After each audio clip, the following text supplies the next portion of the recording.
واقعہ کربلا۔ واقعہ کربلا تاریخ کا دردناک واقعہ ہے۔ یہ اقتدار کی جنگ نہیں تھی، اقدار کی جنگ تھی۔ دو شخصیات کی لڑائی نہیں تھی، بلکہ دو نظریات کا ٹکراؤ تھا۔ یہ حق اور باطل کا معرکہ تھا۔ یزید ظلم کا استعارہ ہے اور حضرت امام حسین ابن علی رضی اللہ تعالیٰ عنہ امن کی علامت ہیں۔ یزید جبر کا پتلا ہے اور حضرت امام حسین رضی اللہ تعالیٰ عنہ صبر کا پیکر ہیں۔ یزید اپنی بددینت فطرت اور اپنی طبع ناہموار کے باعث دنیا پر ذلت و رسوائی، ظلم، جبر، چور و زیادتی کی علامت بن کر ابھرا،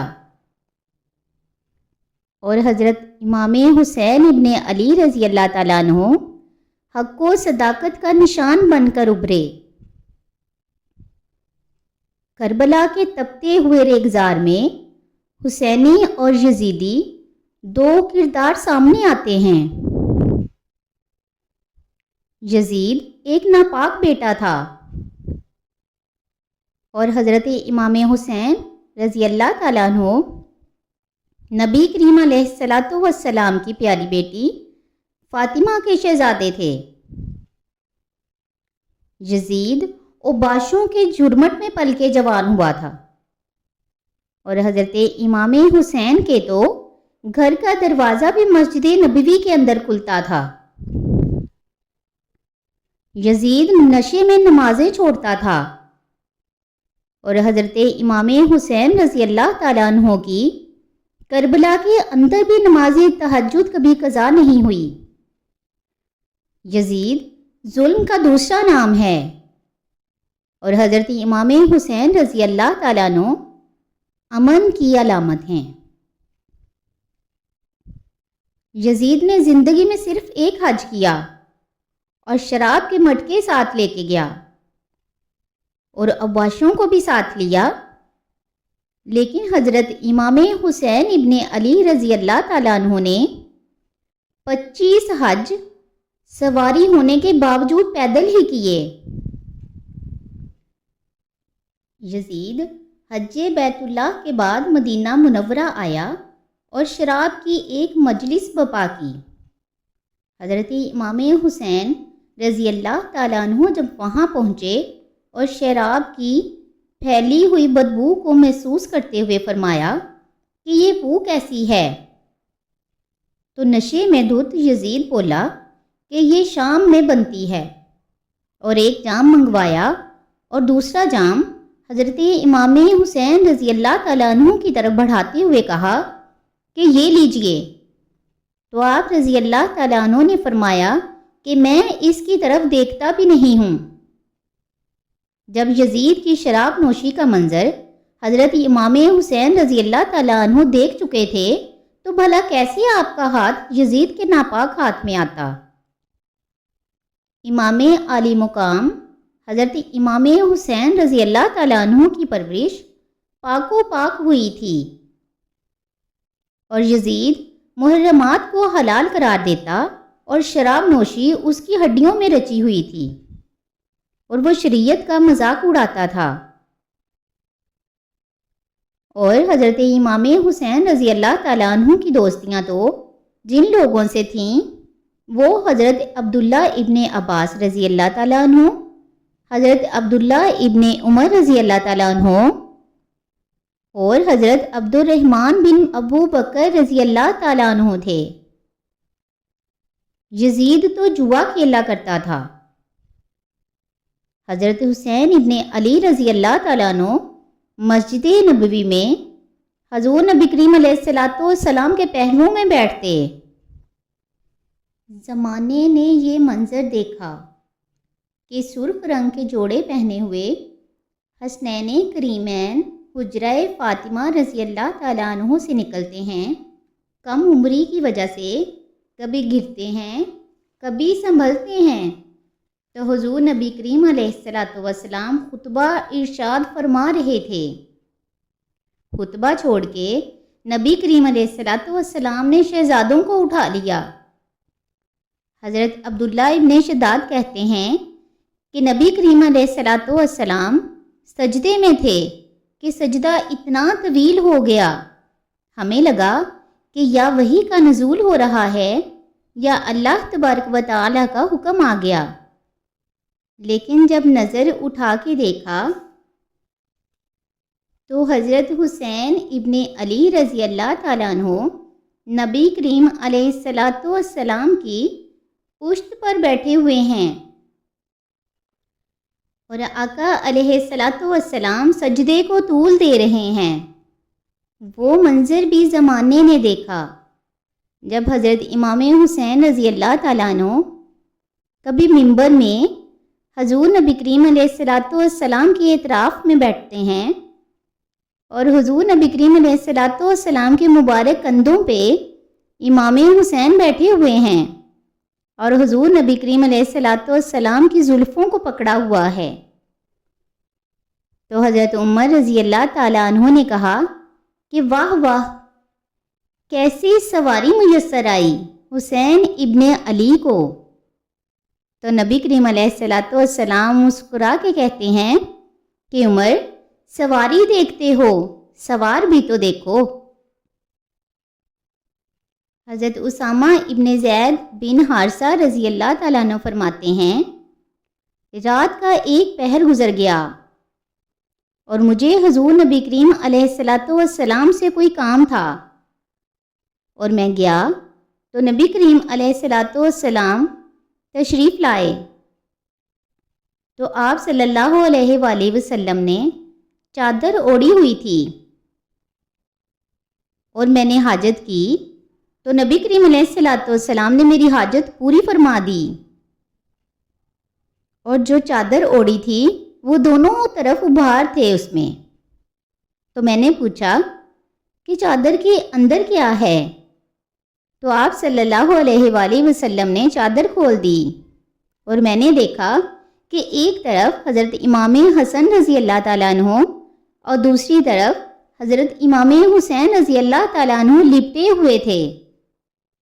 فرمایا کہ یہ میرے بیٹے ہیں، یہ میری بیٹی فاطمہ کے بیٹے ہیں، اے اللہ میں ان سے پیار کرتا ہوں، تو بھی ان سے پیار کر، اور جو ان سے پیار کرے ان سے بھی پیار کر۔ آپ صلی اللہ علیہ وآلہ وسلم نے ان کی محبت کا درس دیا، فرمایا کہ ان سے بغض رکھنے والا مجھ سے بغض رکھنے والا ہے۔ ان کی تکلیف نبی کریم علیہ الصلوۃ والسلام کو بے چین کر دیتی تھی۔ نبی کریم علیہ الصلوۃ والسلام حضرت فاطمہ رضی اللہ تعالیٰ عنہ کے گھر کے پاس سے گزرے تو حضرت امام حسین رضی اللہ تعالیٰ عنہ کے رونے کی آواز آ رہی تھی، تو آپ صلی اللہ علیہ وآلہ وسلم نے فرمایا کہ اے فاطمہ، حسین کو چپ کراؤ، تو جانتی نہیں کہ حسین کا رونا مجھے دکھ دیتا ہے۔ آپ صلی اللہ علیہ وآلہ وسلم تو ان کو رونے ہی نہیں دیتے تھے، ان کو دکھی نہیں ہونے دیتے تھے، کیونکہ آپ صلی اللہ علیہ وآلہ وسلم کو معلوم تھا کہ حضرت امام حسین رضی اللہ تعالیٰ عنہ کتنے دکھ دیکھیں گے، کتنی تکلیفوں سے گزریں گے۔ ایک دن حضور نبی کریم علیہ الصلوۃ والسلام نے حضرت امام حسین رضی اللہ تعالیٰ عنہ کے ہاتھ پکڑ لیے اور ان کے پاؤں اپنے پاؤں پر رکھے اور فرمایا، بیٹے آگے بڑھو، اور ان کے پاؤں آپ صلی اللہ علیہ وآلہ وسلم کی پنڈلیوں پر آئے۔ پھر فرمایا، بیٹا اور آگے بڑھو، اور ان کے پاؤں حضور نبی کریم علیہ الصلوۃ والسلام کی رانوں پر آئے۔ پھر فرمایا، بیٹا اور آگے بڑھو، ان کے پاؤں نبی کریم علیہ الصلوۃ والسلام کے بدن مبارک پر آئے۔ پھر بازوؤں کو کھینچ کر اپنے قریب کیا اور حسین ابن علی رضی اللہ تعالیٰ عنہ کے منہ میں اپنی زبان مبارک رکھ دی، اور وہ اس طرح نبی کریم علیہ الصلوۃ والسلام کی زبان مبارک کو چوس رہے تھے جس طرح کھجور چوستے ہیں۔ اللہ کے محبوب صلی اللہ علیہ وآلہ وسلم نے حضرت امام حسین رضی اللہ تعالیٰ عنہ کو اپنی زبان کا لعاب دہن دے کر، وہ شیر رحمت دے کر ان کی ہمیشہ کے لیے پیاس بجھا دی، تاکہ کل کربلا کے تپتے ریگزار میں حسین ابن علی رضی اللہ تعالیٰ عنہ اور ان کے پایہ استقلال میں لغزش نہ آنے پائے۔ ان نازوں سے پالے ہوئے حسین کو، ان محبتوں سے پالے ہوئے حسین کو امتحان بھی اتنے بڑے درپیش تھے۔ جتنا بڑا شخص ہوتا ہے اتنی بڑی آزمائشیں ہوتی ہیں۔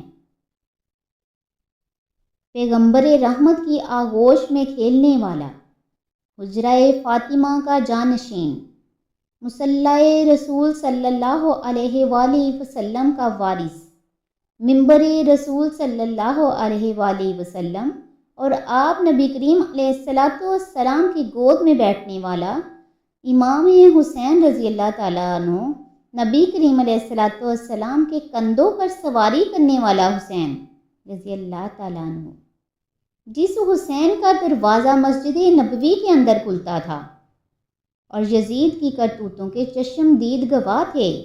یزید جب تخت نشین ہوتا ہے تو اسے یہ فکر ہوتی ہے کہ امام حسین رضی اللہ تعالیٰ عنہ، حضرت عبداللہ ابن عبید رضی اللہ تعالیٰ عنہ، حضرت عبداللہ ابن عمر اور حضرت عبداللہ ابن عباس رضی اللہ تعالیٰ عنہ یہ میری بیعت کریں، اور وہ ولید بن عقبہ کو لکھتا ہے کہ ہر صورت میں ان کی بیعت ہو، اور اگر بیعت نہ دیں تو سختی کرو۔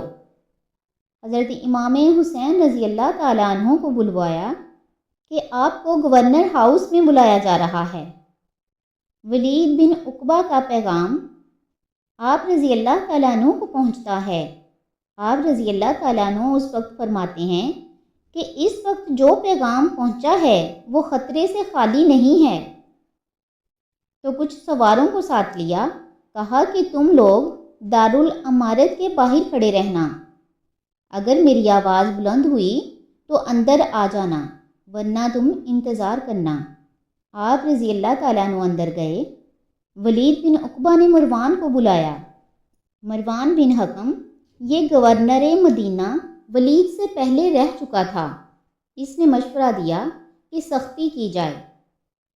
ولید بن عقبہ نے کہا کہ یہ خط ہے، حضرت امیر معاویہ کا انتقال ہو گیا اور یزید تخت نشین ہو گیا، اور وہ آپ سے بیعت کا مطالبہ کرتا ہے۔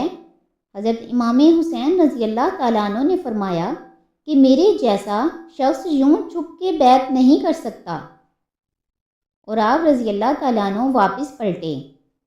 مروان بن حکم نے کہا ولید بن عقبہ کو کہ یہ موقع ہے جانے نہ دیا جائے، اگر چلے گئے تو دوبارہ تم قابو نہیں پا سکو گے اور انہیں قتل کر دیا جائے۔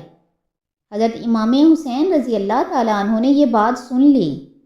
کہتے ہیں کہ حضرت امام حسین رضی اللہ تعالیٰ عنہ انہی قدموں کے بل واپس پلٹے اور مروان بن حکم سے مخاطب ہو کر کہا، مروان کیا بول رہا ہے؟ وہ خاموش ہو گیا۔ فرمایا، تو جانتا نہیں ہم کون ہیں؟ انا حسین ابن علی ابن ابی طالب، میں حسین ہوں، علی کا بیٹا ہوں۔ ہمارے گھر میں قرآن اترتا رہا ہے، وحی کا نزول ہوتا رہا ہے، اور یزید فاسق ہے، فاجر ہے، مسلمانوں کا قاتل ہے اور شرابی ہے۔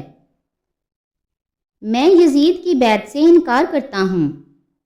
اب انہوں نے راستہ چھوڑ دیا اور آپ رضی اللہ تعالیٰ عنہ واپس آ گئے۔ سیدہ زینب رضی اللہ تعالیٰ عنہا سے ملے، کہا کہ مدینہ چھوڑنا پڑے گا۔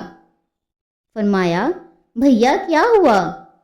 فرمایا، یزید بیعت لینے پر بضد ہے اور میں کسی صورت بھی بیعت نہیں کروں گا۔ حضور نبی کریم علیہ الصلاۃ والسلام کا مدینہ ہمارے خون سے لالا زار ہے۔ میں نہیں چاہتا کہ حضور صلی اللہ علیہ وآلہ وسلم کے شہر نور کی حرمت پامال ہو۔ وہ کیسا منظر ہوگا؟ جب حضرت امام حسین رضی اللہ تعالیٰ عنہ نے آخری حاضری روضہ رسول پہ دی ہوگی۔ دیکھو، کوئی بھی حاجی اگر حج پر جائے یا عمرہ پہ جائے تو وہ در رسول صلی اللہ علیہ وآلہ وسلم سے اس قدر مانوس ہو جاتا ہے کہ آنے کا دل نہیں کرتا، اور یہی دعا کرتا ہے کہ اسے دوبارہ آنا نصیب ہو، یا وہ نبی کے شہر کو چھوڑ کے ہی نہ جائے۔ یہ تو اس شخص کی کہانی ہے جو 10 یا 20 دن رہا ہو، لیکن حضرت امام حسین رضی اللہ تعالیٰ عنہ جنہوں نے پرورش ہی وہاں پائی ہو اور مسجد نبوی میں جوان ہوئے ہوں اور مدینے کی گلیوں میں کھیلتے رہے ہوں، اس حسین ابن علی رضی اللہ تعالیٰ عنہ کے لیے مدینہ چھوڑنا، اور پھر وہ اس بات کا شعور بھی رکھتے تھے کہ یہ آخری بار حاضری ہے، دوبارہ اس شہر نور میں نہیں آ سکتے۔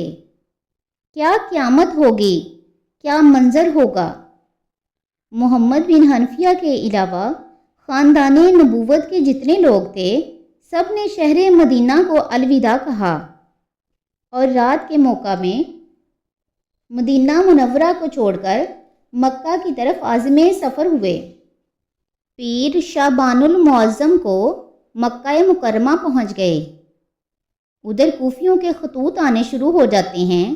حضرت امام حسین رضی اللہ تعالیٰ عنہ حضرت مسلم بن عقیل رضی اللہ تعالیٰ عنہ کو صورتحال معلوم کرنے کے لیے بھیج دیتے ہیں۔ 40,000 کوفی آپ رضی اللہ تعالیٰ عنہ کے ہاتھ پر بیعت کرتے ہیں۔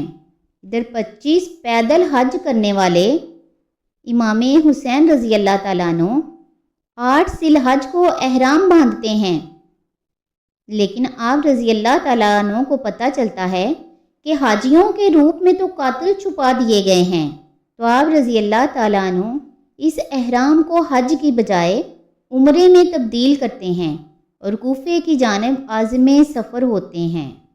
کتنا مشکل مرحلہ تھا کہ دین کو بچانے کے لیے حضرت امام حسین رضی اللہ تعالیٰ عنہ نے کتنا بڑا قدم اٹھایا۔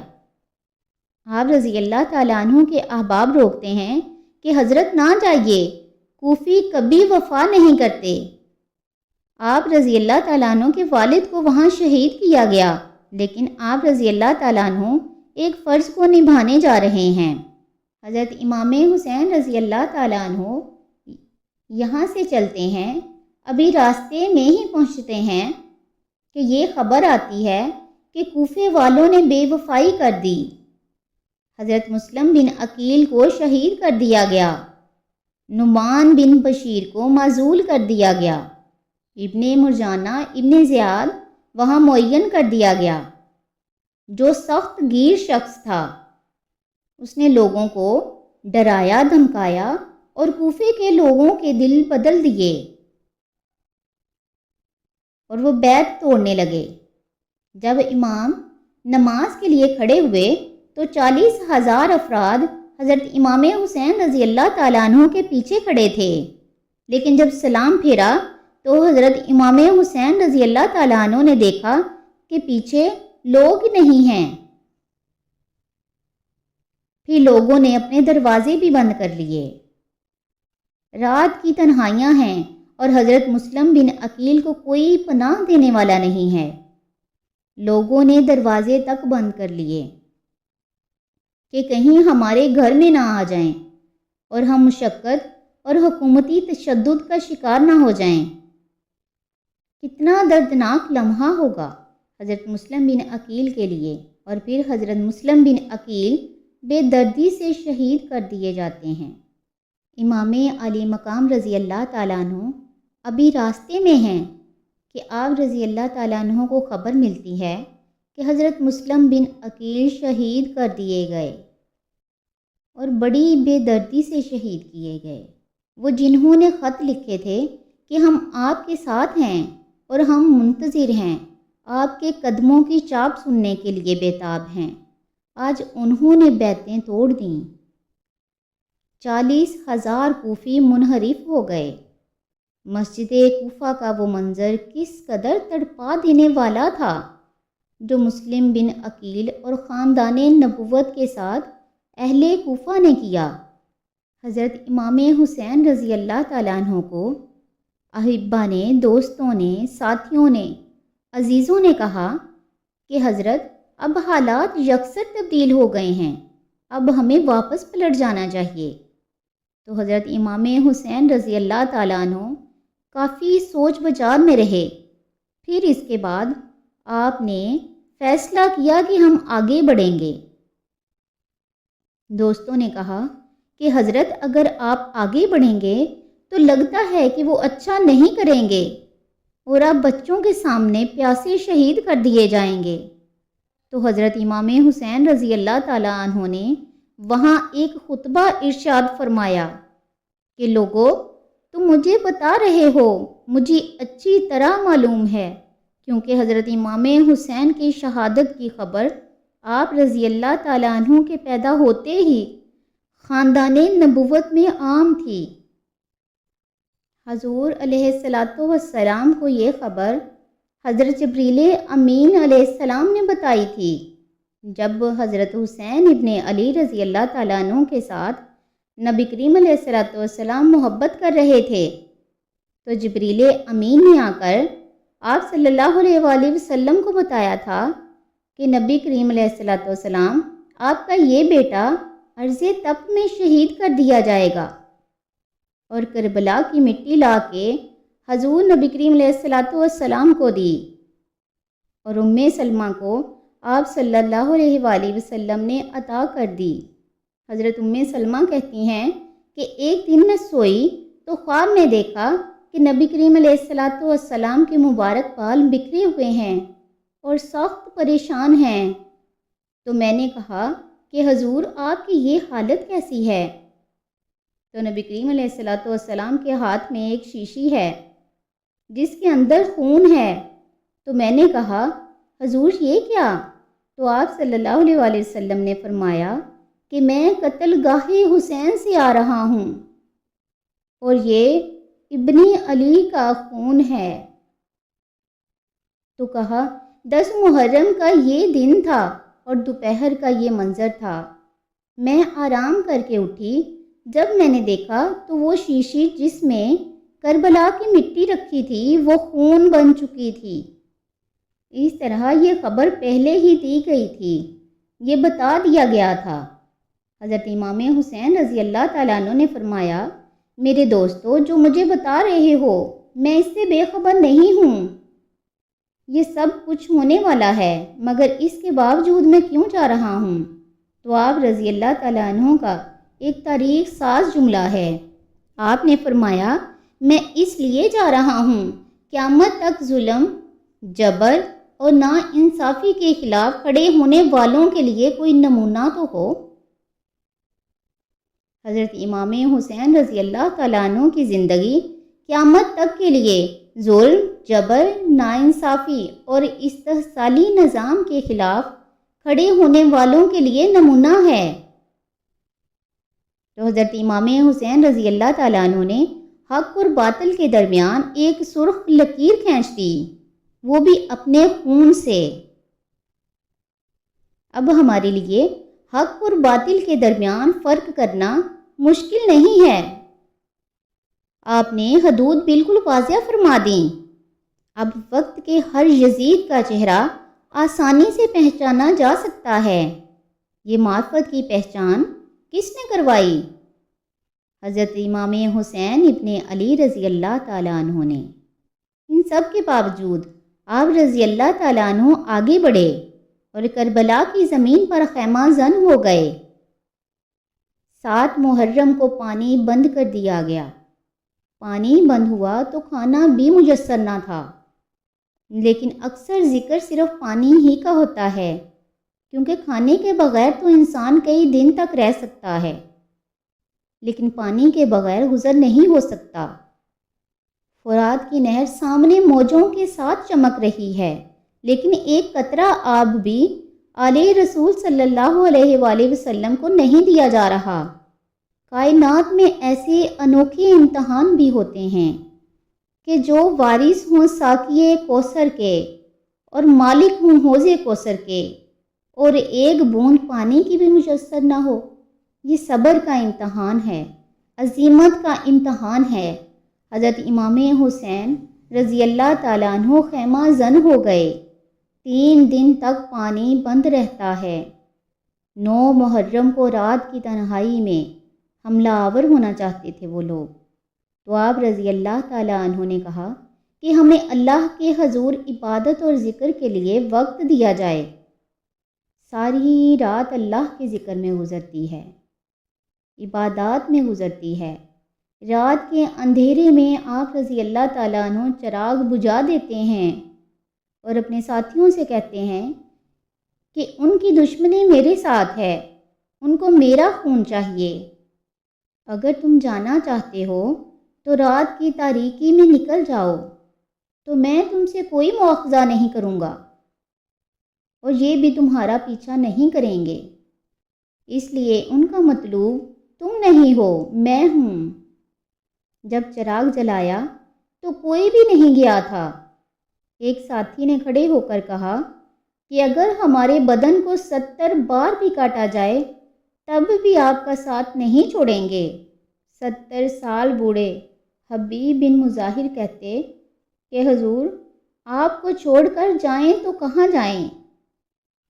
کوئی ساتھ چھوڑنے کے لیے تیار ہی نہیں ہے۔ پیاس ہے، سخت گرمی ہے۔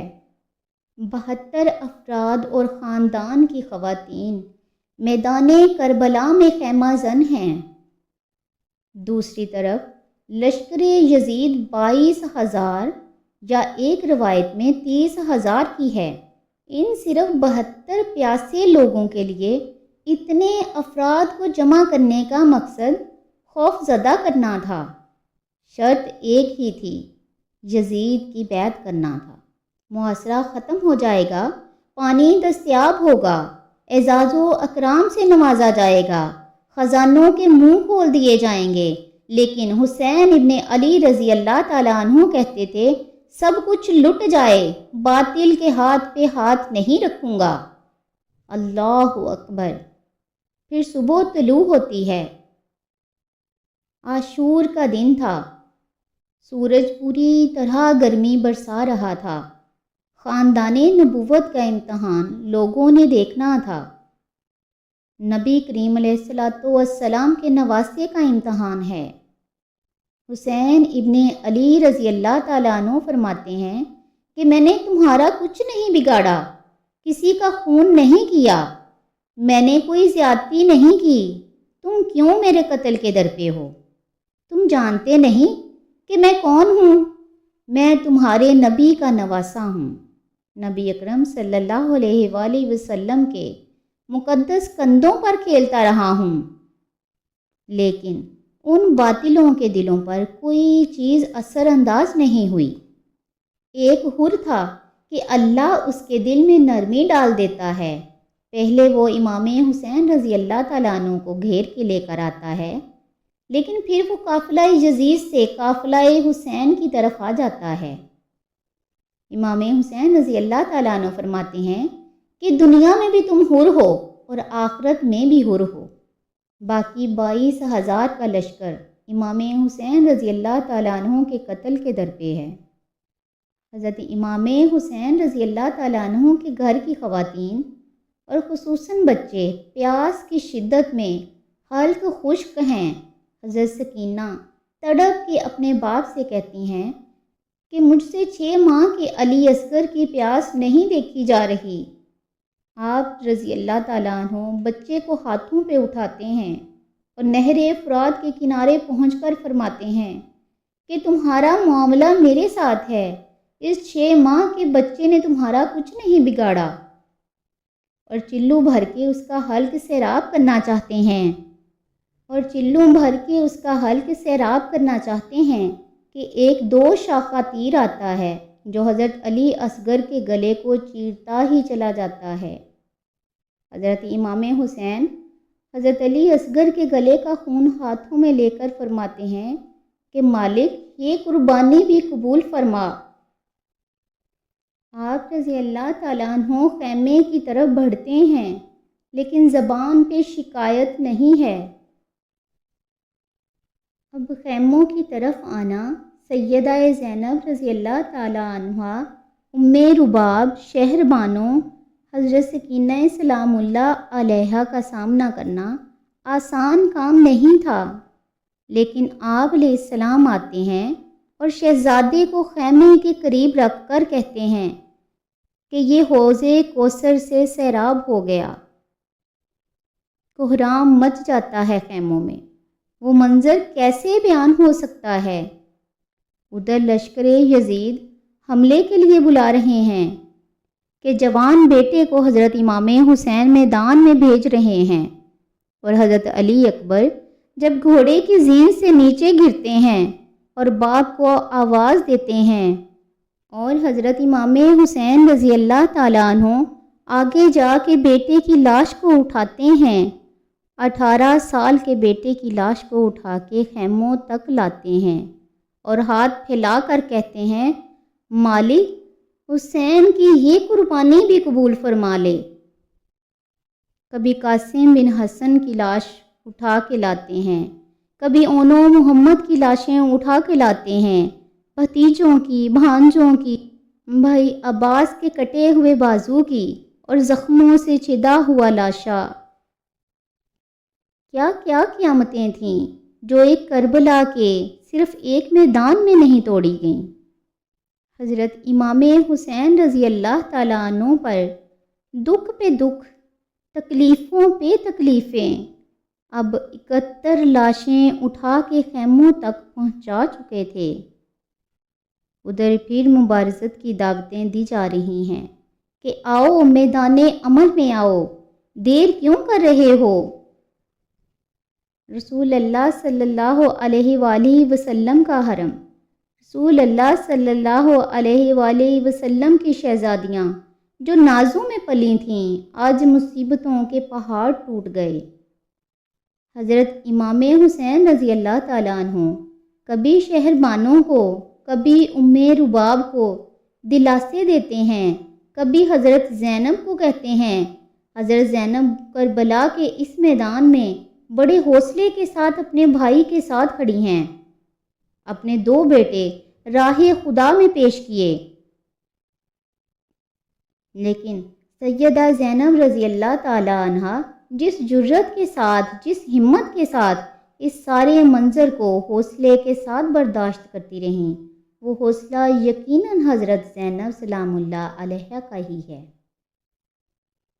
لیکن یہ وہ منظر تھا کہ زینب کا دل بھی ڈول گیا جب حسین ابن علی رضی اللہ تعالیٰ عنہ گھوڑے پہ بیٹھنے لگے، اور گھوڑے پہ بٹھانے والا کوئی نہیں تھا، اور جو بھی باہر جاتا پھر واپس اس کی لاش آتی اور حسین ابن علی رضی اللہ تعالیٰ عنہ لے کر آتے۔ لیکن اب حسین ابن علی رضی اللہ تعالیٰ عنہ جا رہے ہیں، زندگی کا سارا سرمایہ لٹ رہا ہے۔ حضرت زینب سلام اللہ علیہ سنبھل نہیں رہیں۔ حضرت امام حسین رضی اللہ تعالیٰ عنہ اٹھے اور آپ نے حضرت زینب کو صبر کی تلقین کی اور کہا کہ صبر ہی بہترین ذریعہ ہے اور اللہ تبارک و تعالیٰ کی قربت کا بہترین سبب ہے، اور ان کو صبر کی تلقین کرتے ہوئے فرمایا کہ میرے بعد تم نے اس ذمہ داری کو سنبھالنا ہے اور ان شہزادیوں کے پردے کی تم نے حفاظت کرنی ہے۔ اور پھر گھوڑے کی زین کس کے امام حسین لشکر اشقیاء کی طرف بڑھتے ہیں، اور اب خیموں سے سسکیوں کی آوازیں آ رہی ہیں۔ ان کا سردار، ان کا تاجدار آج سب کو چھوڑ کے کربلا کے میدان کی طرف بڑھ رہا ہے۔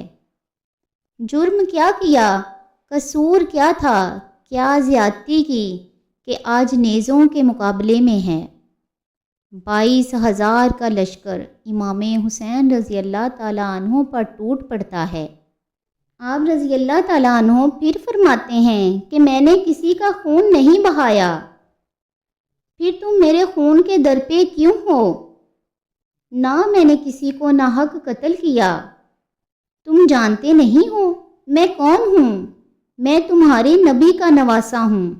لیکن ابن زیاد کہتا مقابلے میں آؤ، پھر حضرت امام حسین مقابلے میں آتے ہیں پھر ایسا منظر ہوتا ہے کہ وہ لوگ بھیڑ بکریوں کی طرح آگے بھاگتے ہیں۔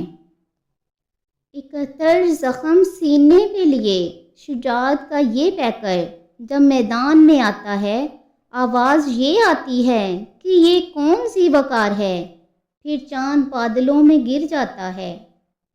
شامی گنڈے تیر برسانے لگتے ہیں، تلواروں سے آپ رضی اللہ تعالیٰ عنہ کے بدن پہ ضربیں لگائی جاتی ہیں اور نیزوں سے آپ رضی اللہ تعالیٰ عنہ کے بدن کو پرو دیتے ہیں۔ جب آپ رضی اللہ تعالیٰ عنہ کا پیراہن بعد میں اتارا گیا تو ان کے پیراہن میں 112 سوراخ تیروں کے تھے، 33 زخم تلواروں کے تھے اور 34 گھاؤ نیزوں کے تھے۔ جب گھوڑے کی زین سے فرش زمین پر آئے تو بدن چھلنی تھا اور زخموں سے خون بہہ رہا تھا۔ 3 دن کے پیاسے حسین رضی اللہ تعالیٰ عنہ، بدن زخموں سے چور ہے، 71 لاشیں سینے پہ لیے۔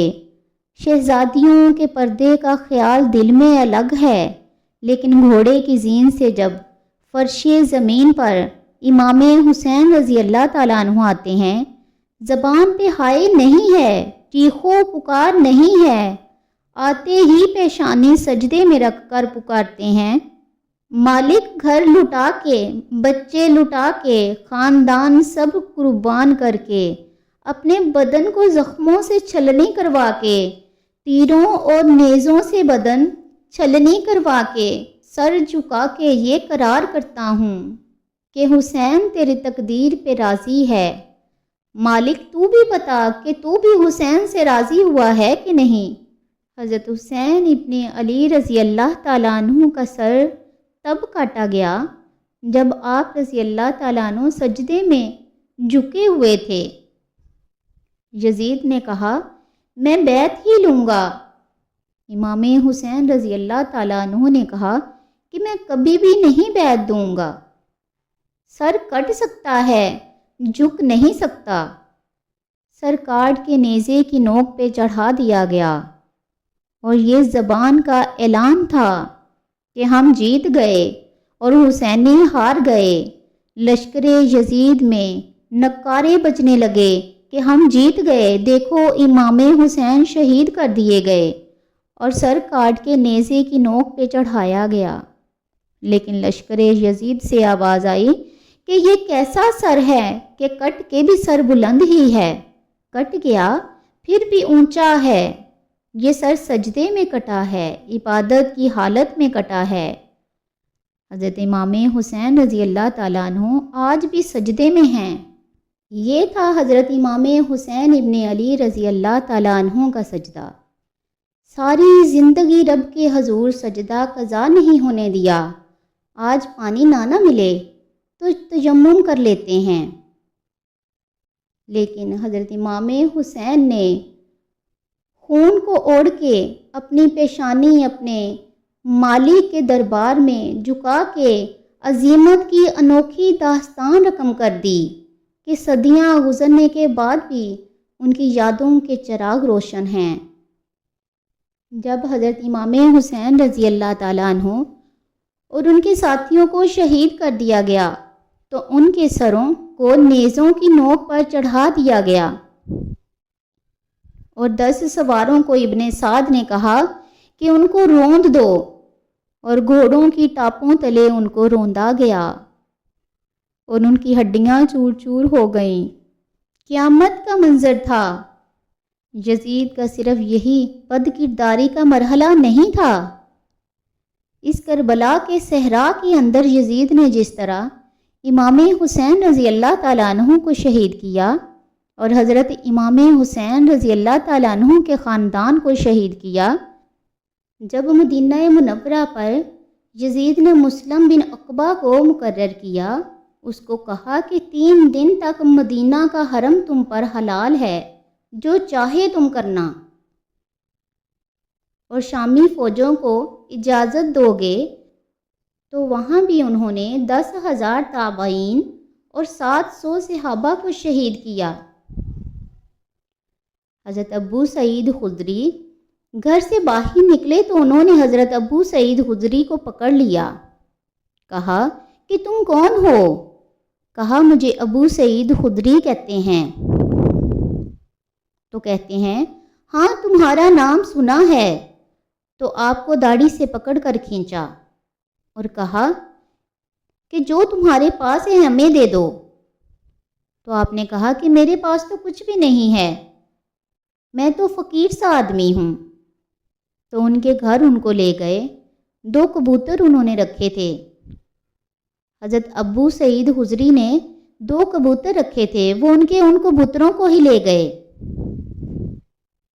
حضرت ابن سراح کو جو حضور نبی کریم علیہ السلام کے علمبردار تھے، فتح مکہ کے دن ان کو پہلے ستو پلائے، پھر ان کی گردن کاٹی اور کہا کہ یہ وہ ستو ہیں جو تم زندگی میں آخری بار پیو گے. کیا کیا زیادتیاں نہیں کی ان لوگوں نے، ان بدبختوں نے. ایک نابینا صحابی فرماتے کہ میں نابینا تھا اور حضور نبی کریم علیہ السلام کے روضہ انور کے پاس بیٹھا تھا اور یزید کے سپاہی آتے تھے اور جو کوئی مسجد میں ملتا اسے پکڑ کر لے جاتے تھے. مجھے نابینا سمجھ کے چھوڑ دیتے، لیکن میں پریشان تھا کہ ظہر کا وقت ہوگا، جب عصر کا وقت ہوگا، مغرب اور عشاء کا وقت ہوگا، نہ اذان نہ اقامت اور نہ جماعت، تو کیسے مجھے پتہ چلے گا کہ نماز کا وقت ہو گیا؟ اور میری نمازوں کا کیا ہوگا؟ میں اس فکر میں بیٹھا تھا. فرماتے ہیں کہ جب بھی نماز کا وقت آیا، گنبد خضرا سے اذان کی آواز آئی اور اقامت کی بھی آواز آئی. مدینہ کی حرمت پامال کی. پھر مکہ مکرمہ میں کعبۃ اللہ پر گولے برسائے، جس سے غلاف کعبہ جل گیا. یزید جب مر گیا اور حضرت عبداللہ ابن زبیر نے اپنی خلافت کا اعلان کیا. یزید کے یہ کرتوت تھے، ادھر اہل مدینہ کو ستایا، ادھر اہل مکہ کو بھی ستایا اور نبی کریم علیہ السلام کے خاندان کی بے حرمتی اور توہین کی. نہ صرف انہیں قتل کیا گیا بلکہ ان کی لاشوں پہ گھوڑے دوڑائے گئے. ابن سعد اور شمر خیموں میں داخل ہوا اور مقدس بیبیوں کی چادریں کھینچنے کی کوشش کی گئی. حضرت زینب سلام اللہ علیہا نے مخاطب ہو کر کہا، ظالم تو خیال نہیں کرتا کہ ہم رسول اللہ صلی اللہ علیہ وآلہ وسلم کی بیٹیاں ہیں. حضرت شہر بانو، حضرت زین العابدین اور حضرت زینب سلام اللہ علیہا، ان تینوں کو ایک اونٹ سے باندھ دیا گیا اور باقی اونٹوں پہ باقی سادات کو باندھا گیا، رسیوں میں جکڑا گیا اور رسیوں کے ساتھ باندھ کر اونٹوں کے ساتھ باندھا گیا، اور کوفے کی جانب آگے آگے شہیدوں کے سر چل رہے تھے اور پیچھے پیچھے یہ قافلہ چل رہا تھا. اور جب یہ قافلہ وہاں سے گزرا جہاں شہیدوں کی لاشیں پڑی تھیں، امام زین العابدین جو 14 سال کے تھے اور بیمار تھے، ان کا حوصلہ نہ ہوا اور غشی ان پہ آنے لگی. وہ منظر سب مفسرین نے لکھا ہے کہ جب ان کی یہ حالت ہوئی تو حضرت سیدہ زینب سلام اللہ علیہا، جنہوں نے ابھی تک بڑے حوصلے سے ساری مشکلات کا سامنا کیا تھا، اب ان کے بدن ٹوٹ گئے اور آنکھوں سے آنسو بہنے لگے. اور سیدہ زینب سلام اللہ علیہا نے امام حسین رضی اللہ تعالیٰ عنہ کی لاش پہ کھڑے ہو کے مدینے کی طرف منہ کر کے حضور نبی کریم علیہ السلام سے فریاد کی، یا رسول اللہ، اے پیارے آقا، اے ہمارے نانا محترم، یہ دیکھیے آپ کا حسین پڑا ہوا ہے. حضور آپ کی اولاد کاٹ دی گئی، حضور دیکھیے آپ کی بیٹیوں کے ہاتھ باندھ دیے گئے ہیں. شہیدوں کے سر آگے آگے ہیں اور حضرت امام حسین رضی اللہ تعالیٰ عنہ کا سر سب سے آگے آگے ہے. راستے کے اندر ایک جگہ آئی اور رات گزری اور ان کو اتارا گیا۔ رات کا موقع تھا کہ ایک خاتون وہاں پہ آئیں، اس نے کھانا پیش کیا اور کہا کہ میں کسی زمانے میں حضرت فاطمہ رضی اللہ تعالیٰ عنہا کی نوکری کیا کرتی تھی، ان کی کنیز تھی، آج مجھے پتہ چلا کہ آپ لوگ گزر رہے ہیں۔ تو میں نے کہا کہ میں ان کے خاندان کی خدمت کر لوں۔ پھر اس نے کہا کہ اس وقت سیدہ کی گود میں ایک 6 یا 7 ماہ کی بچی تھی جس کو زینب کہا کرتے تھے۔ تو سیدہ زینب نے کہا کہ اماں اگر پہچانتی ہو تو وہ میں ہی ہوں۔ پھر یہ قافلہ کوفہ پہنچا اور سیدہ زینب سلام اللہ علیہا نے یزید و ابن زیاد کے دربار میں جرأت آمیز جو باتیں فرمائیں۔ زینب کی زبان تھی، علی کی خطابت تھی۔ پھر دشمن اور دوست سب رونے لگے۔ کیا دردناک منظر تھے۔ قافلے پہلے قادسیہ، پھر دمشق، یزید کے دربار میں پہنچائے گئے، اور وہاں سے یہ لٹے ہوئے مدینہ منورہ میں کیسے پہنچے، اور مدینہ والوں کے لیے استقبال کرنا کتنا دل گداز تھا۔ جب اہل مدینہ زینب سلام اللہ علیہا سے پوچھتے تھے زینب حسین کہاں ہیں، اپنے پیغمبر کے شہزادوں اور شہزادیوں کو جو دکھ اس امت کے لوگوں نے دیے، یہ کائنات کی انوکھی داستان ہے۔ اللہ تبارک و تعالی ہمیں اسوہ شبیری پہ عمل کرنے کی توفیق عطا فرمائے، اور اہل بیت اطہار کی محبت ہماری روحوں میں جذب کر دے۔